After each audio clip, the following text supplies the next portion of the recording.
आपने हमस फिर बंद है और 11,000 के करीब वेसल्स जो हैं फंसे हुए हैं। इस वक्त भी 88% जो वेसल्स हैं वो वहाँ से निकल नहीं पा रहे हैं। 30 दिन के अंदर अंदर ये मामला तय होने थे।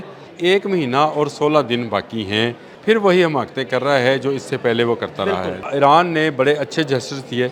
ईरान ने ये कहा कि जी हमारे जो मुंजमद असासे कतर में मौजूद हैं, उस हवाले से आपने कहा था कि पेशरफ्त की जाएगी, कतर में आएँ ताकि हमें हमारे मुंजमद असासे जो कि $6 अरब कतर के पास मौजूद हैं वो जारी करवाएं। ईरान किसी मुआहदे के लिए बेताब है और कतर में बुला रहा है। ट्रंप की हमाकतें, जंग के अलाम और दोहा मुज़ाकरात कामयाब होंगे या नाकाम होंगे, ये वो सवालात हैं जो पिछले चंद दिन से आप समेत हमारे जहनों में भी गर्दिश कर रहे हैं।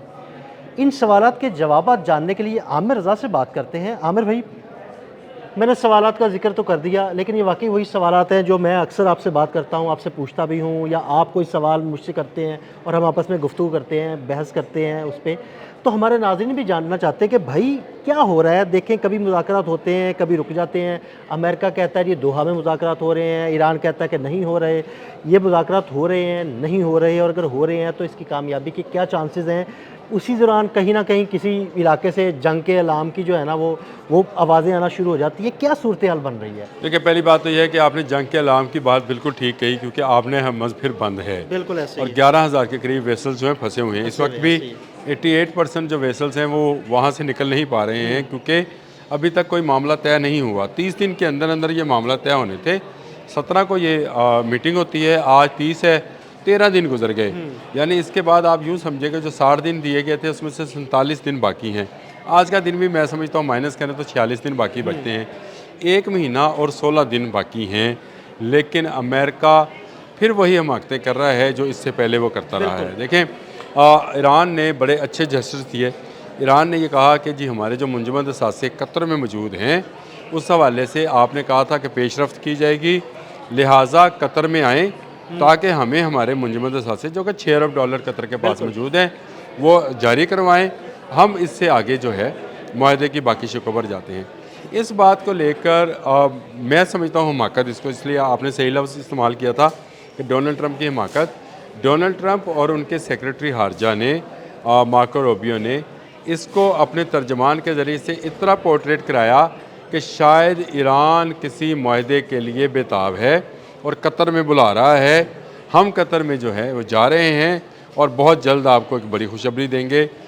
ये वो मामला था जिसको लेकर तमाम मगरबी मीडिया, आप नाम लेते चले जाएं, तमाम का तमाम उछलने कूदने लगा कि ये अमेरिका की एक बड़ी फतह है। अमेरिका की फतह ईरान पोर्ट्रेट करना शुरू कर दिया। ईरान जो है वो आ रहा है। इससे पहले जितना मीडिया था वो अमेरिका को ब्लेम कर रहा था, ईरान को विनर करार दे रहा था और कह रहा था कि अमेरिका जो है वो एक शिकस्त खुर्दा की तरह से मुआहदा करने जा रहा है। लेकिन इस एक मैनिपुलेशन के साथ, या एक इसको क्या कहेंगे, साजिश के तहत उन्होंने सारे की सारी गेम पलटने की कोशिश की। ये ठीक है कि ईरान ने कहा है कि आप कतर में आएँ, दोहा में बैठकर $6 अरब की बात करें।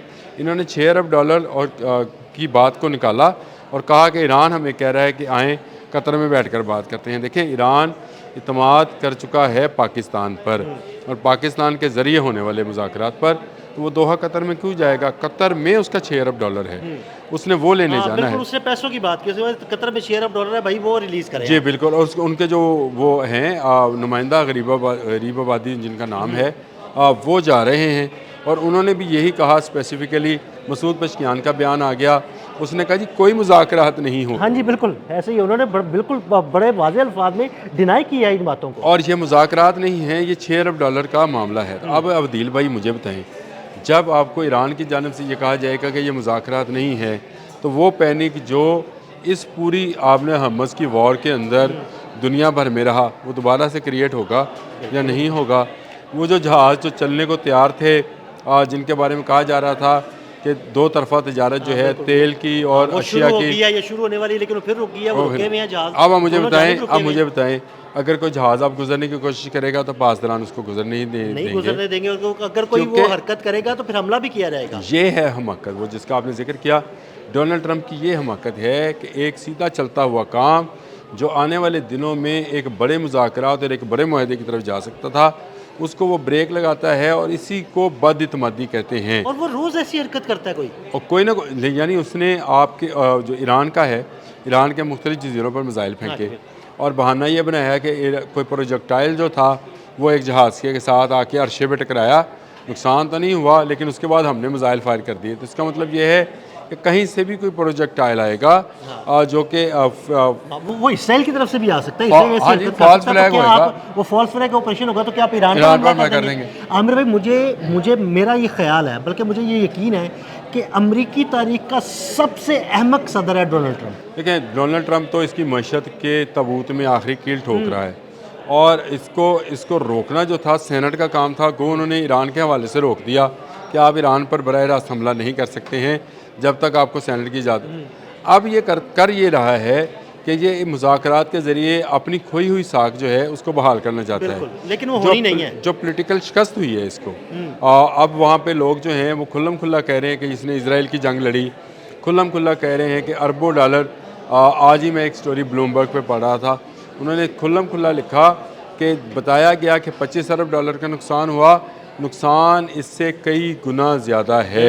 और इतना ज़्यादा नुकसान है कि जिसको आने वाले दिनों में जब ये रजीम ख़त्म होगी, रिवील किया जाएगा, तो अमेरिका हैरान परेशान रहेगा कि उनके लोगों के टैक्सेशन की इतनी बड़ी दौलत जो है पानी में डुबो दी गई और उसका हासिल वसूल कुछ नहीं हुआ। अब देखें ना, आज बीबीसी ने भी एक आर्टिकल बड़ा खूबसूरत लिखा हुआ है कि जो टारगेट थे क्या वो हासिल कर लिए गए। हाँ जी, बिल्कुल। अब देखें ना, ये उसने कहा कि इतना बड़ा सवाल है कि इतना ज़्यादा पैसा, इतनी ज़्यादा फोर्स, इतनी ज़्यादा जहाज़ तबाह हुए, अमेरिकन फ़ौजी हलाक हुए, इसके बावजूद क्या जो टारगेट था वो अचीव किया गया? आज के दिन तक तो नहीं किया गया। अब दोहा में 6 अरब डॉलर के लिए होने वाली बातचीत को उन्होंने कहा मुआहदे के मतलब बात हो रही है, ईरान ने इसको डिनाई किया।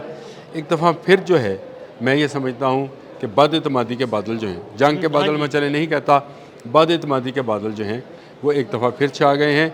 और पासदारानी इनकलाब का ये ख़दशा बिल्कुल ठीक है कि अमेरिका धोखेबाज है, ये धोखा देंगे। देखें, एक छोटी सी चीज़ को कि एक 6 अरब डॉलर के ऊपर जाकर मुज़ाकरात होने थे, उसको उन्होंने मुआहदे के मुज़ाकरात में तब्दील किया और इस बदइत्मादी के नतीजे में ईरान को डिनाई करना पड़ा। अब ईरान के डिनाई से या डिनाइल से मैं ये समझता हूँ कि आपने हरमज़ एक मरतबा फिर जो है बंद है, और इसके बंद होने से जो तजारती इतनी बड़ी तजारती गुज़रगाह है उसके इर्द गिर्द रहने वाले और वो ममालिक जो इसके साथ हर्ट होते हैं वो दोबारा हर्ट हो सकते हैं। तो एक बड़ी जंग जो है वो मौजूद तो है, लेकिन बदइत्मादी के बादल छा गए हैं।